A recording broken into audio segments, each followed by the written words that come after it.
શ્યામ કુમારના નમસ્કાર। આજના વિડીયોમાં આપનું સ્વાગત છે। તો ચાલો દરરોજની જેમ આજે પણ મેળવીએ ઉપયોગી જાણકારી। પણ ચેનલને સબસ્ક્રાઇબ કરવાનું ભૂલતા નહીં।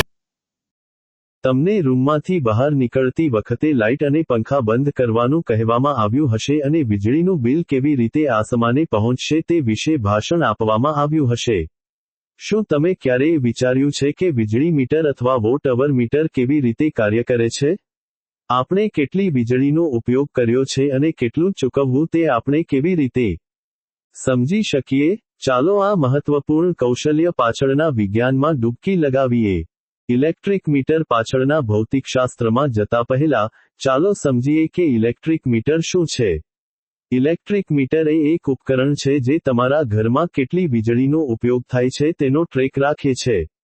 તે તમારા ઘરમાંથી વીજળીના પ્રવાહને માપીને અને તેને એક સંખ્યામાં રૂપાંતરિત કરીને કાર્ય કરે છે જે દર્શાવે છે કે તમે કેટલી ઊર્જાનો ઉપયોગ કર્યો છે। આ સંખ્યા પછી તમારા પ્રદેશમાં વીજળીના એકમ ખર્ચથી ગુણાકાર કરીને વપરાયેલી વીજળીની કિંમતની ગણતરી કરવા માટે વપરાય છે। જ્યારે વીજળીની લાઇનોમાંથી તમારા ઘરમાં પ્રવેશ કરે છે, ત્યારે તે પહેલા ઇલેક્ટ્રિક મીટરમાંથી પસાર થાય છે। મીટર એક ગેટ જેવું છે જે તપાસે છે કે કેટલી વીજળી પસાર થઈ રહી છે। મીટરની અંદર, ખાસ ભાગો હોય છે જે વીજળીના પ્રવાહને શોધી કાઢે છે અને માપે છે। મીટરના પ્રકાર પર આધાર રાખીને, આ અલગ અલગ રીતે કાર્ય કરે છે।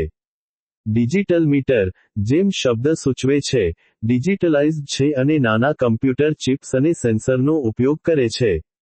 તેઓ ઇલેક્ટ્રિક પ્રવાહ અને વોલ્ટેજ માપે છે, પછી તમે વપરાયેલી ઊર્જાની ગણતરી કરે છે।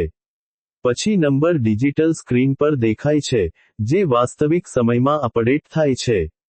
સ્માર્ટ મીટરમાં, મીટર વાયરલેસ સિગ્નલોનો ઉપયોગ કરીને આપમેળે માહિતી વીજળી કંપનીને મોકલે છે।